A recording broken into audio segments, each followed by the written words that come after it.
నమస్తే. Welcome to Suman TV. Shoulder pains, భుజాల నొప్పులు. ఈ భుజాల నొప్పులనేవి ఎందుకొస్తాయి? ఎవరిలో ఈ భుజాల నొప్పులు ఎక్కువగా మనం చూస్తాం? సో, ఎటువంటి కారణాలతో భుజాల నొప్పులొస్తాయి? దాన్ని ఏ రకంగా మనం డయాగ్నోసిస్ చేసుకోవాలి? అండ్ దీనికి అసలు ఎలాంటి సర్జరీస్ అనేవి గాని అవసరం లేకుండా కేవలం మనం పీఆర్‌పీతో ఏ రకంగా మనం దీన్ని క్యూర్ చేసుకోవచ్చు?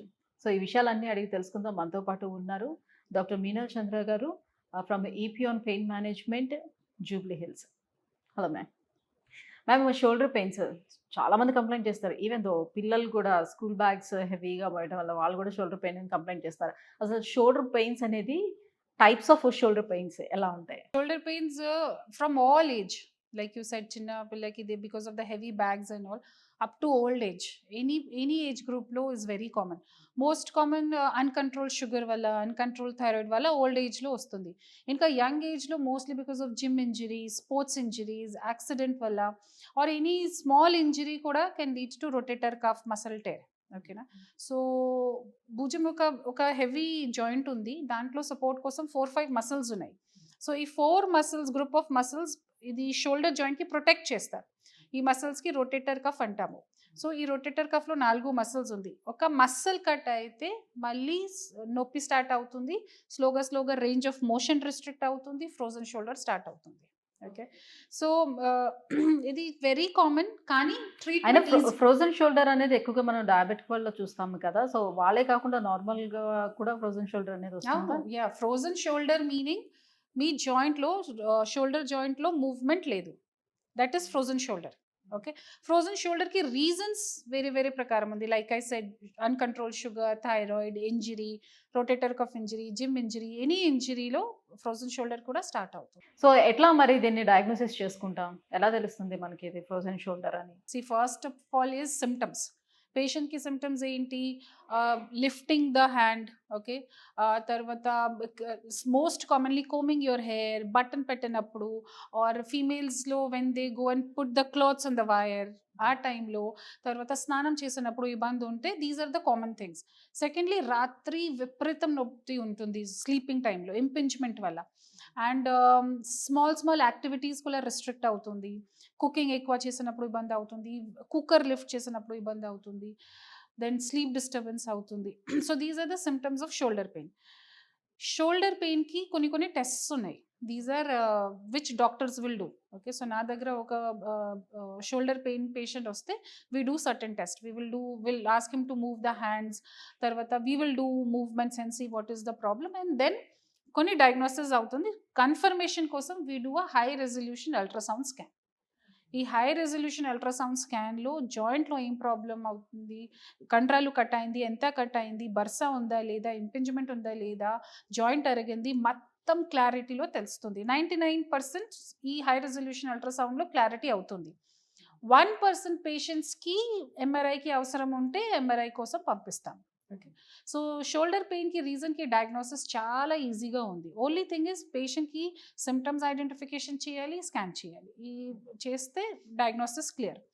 ఇప్పుడు చాలా చాలా ట్రీట్మెంట్ ఉంది. ఫర్ ఎగ్జాంపుల్, ఇది ఇనీషియల్ స్టేజెస్లో ఉంటే జస్ట్ ఫిజియోథెరపీ, చిన్న ఎక్సర్సైజెస్ అండ్ 1-2 డేస్ వరకు పెయిన్ కిల్లర్స్, ఇది వర్క్ అవుతుంది. ఎక్కువ డ్యామేజ్ ఉంటే, సపోజ్ ఇది కండరాలు కట్ అయింది, ఆర్ కండరాలలో వాటర్ ఉంది, ఆర్ జాయింట్ అరిగింది, ఆర్ బర్సైటిస్ ఉంది, దాంట్లో దెన్ ఇంజెక్షన్స్ ట్రీట్మెంట్ ఉంది. ఓకే. అంటే ఈ పెయిన్ డిఫరెన్సెస్ అనేది మనకు తెలుస్తుందా? ఇప్పుడు మజిల్ పెయిన్ వచ్చినప్పుడు గాని, ఫ్రోజన్ షోల్డర్ వచ్చేటప్పుడు గాని, లేకపోతే లిగమెంట్స్ అక్కడ ఉన్నటువంటి టెయిర్ అయినప్పుడు గాని, ఆ పెయిన్ డిఫరెన్సెస్ ఏమైనా ఉంటుందా? ఇది ఎట్లా? చెప్పాను కదా, we see in ultrasound scan.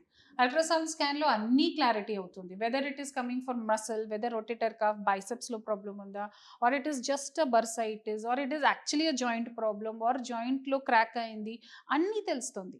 దాని ప్రకారం ట్రీట్మెంట్ చేస్తాము. సో సపోజ్ ఇది మసిల్లో కట్ అయిన తర్వాత ఏం చేయాలి, మసిల్ రిపేర్ చేయాలి. మసిల్ రిపేర్ కోసం పిఆర్పి ఉంది.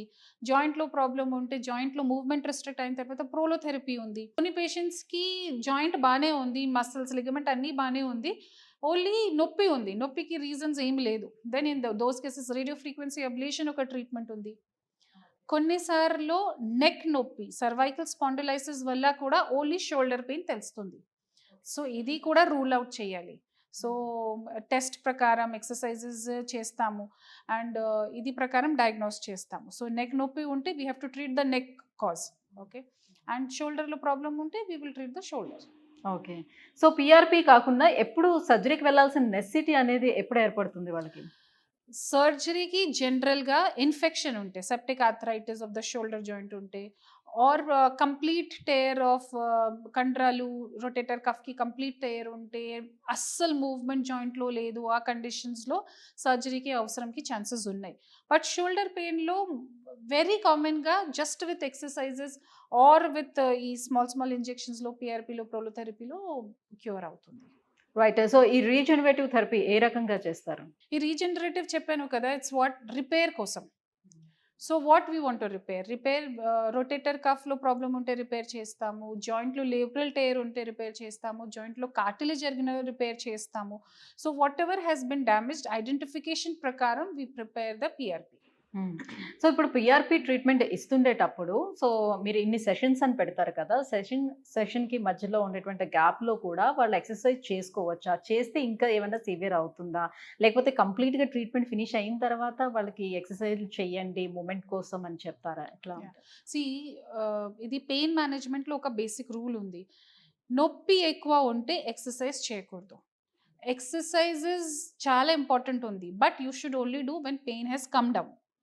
సో నా ట్రీట్మెంట్లో ఫస్ట్ సపోజ్ లోపల వాప్ ఉంటే, వాటర్ ఉంటే, జాయింట్కి మూవ్మెంట్ కోసం ప్రోలోథెరపీ చేస్తాం. చేసిన తర్వాత పేషెంట్కి కొంచెం నొప్పి తగ్గిపోతుంది. 3-4 డేస్ తర్వాత ఎక్సర్సైజ్ స్టార్ట్ చేయాలి. దెన్ పిఆర్పి సెషన్స్లో ఇంకా వేరే ఎక్సర్సైజెస్ చేంజ్ చేస్తాము. మీకు చాలా ఎక్కువగా నొప్పి ఉంటే మీ ఎక్సర్సైజ్ చేస్తే ఇంకా నొప్పి ఎక్కువ అవుతుంది. సో ఇది basic rule, every one should follow this. So PRP treatment తీసుకోవడానికి ఏజ్ క్రైటీరియా ఏమైనా ఉంటుందా?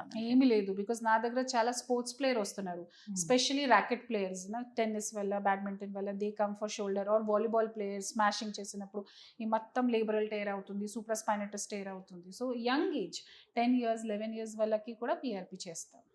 సో అసలు ఈ షోల్డర్ పెయిన్స్ అసలు రాకుండా ఉండాలి, అసలు ముందుగానే రాకుండా ఉండడానికి మన లైఫ్ స్టైల్ చేంజెస్ ఏం చేసుకోవాలి, ఎలా ఉండాలి? ఎక్సర్సైజెస్ వెరీ ఇంపార్టెంట్, ఓకేనా? So exercises daily stretching exercises చాలా ఇంపార్టెంట్ ఉంది. Second is like I said, neck వల్ల కూడా షోల్డర్ పెయిన్ స్టార్ట్ అవుతుంది. So second thing is posture, okay. ఇంకా థర్డ్ థింగ్ ఇస్ వెయిట్ కంట్రోల్లో పెట్టాలి. అండ్ మీకు స్పోర్ట్స్లో సపోజ్ స్పోర్ట్స్ ప్లే చేసినప్పుడు వార్మప్ చాలా ఇంపార్టెంట్ ఉంది. So all those things precautions follow చేయాలి. మీ డైలీ రొటీన్ ప్రకారం, మీ యాక్టివిటీ ప్రకారం చిన్న లైఫ్ స్టైల్ మోడిఫికేషన్స్ చేస్తే you will be happy. Yeah. So driving అనేది మనం ఎస్కేప్ అవ్వడానికి ఛాన్స్ ఉండదు ఆల్మోస్ట్. సో ఈ డ్రైవ్ చేసేటప్పుడు కూడా ఎలాంటి ప్రికాషన్స్ తీసుకోవాలి? ఇదే సార్, డ్రైవింగ్లో మీ సిట్టింగ్ అరేంజ్మెంట్ మంచిగా ఉండాలి, ఓకేనా? సో మీ సీట్ అడ్జస్ట్ చేయాలి, నెక్ రెస్ట్ చూడాలి. అండ్ సపోజ్ మీకు ఎక్కువ ఉంటే then try to avoid driving for long distance. So డ్రైవింగ్లో ప్రాబ్లం లేదు, కానీ మోడిఫికేషన్స్ చేయాలి, మీ సీట్లో, మీ హైట్, నెక్ రెస్ట్ ఇది అరేంజ్ చేయాలి. Thank you ma'am, thank you so much. So shoulder pains రావడానికి రీజన్స్ అంటే పిఆర్పి ట్రీట్మెంట్ గురించి తెలియజేసినందుకు thank you so much. Thank you so much.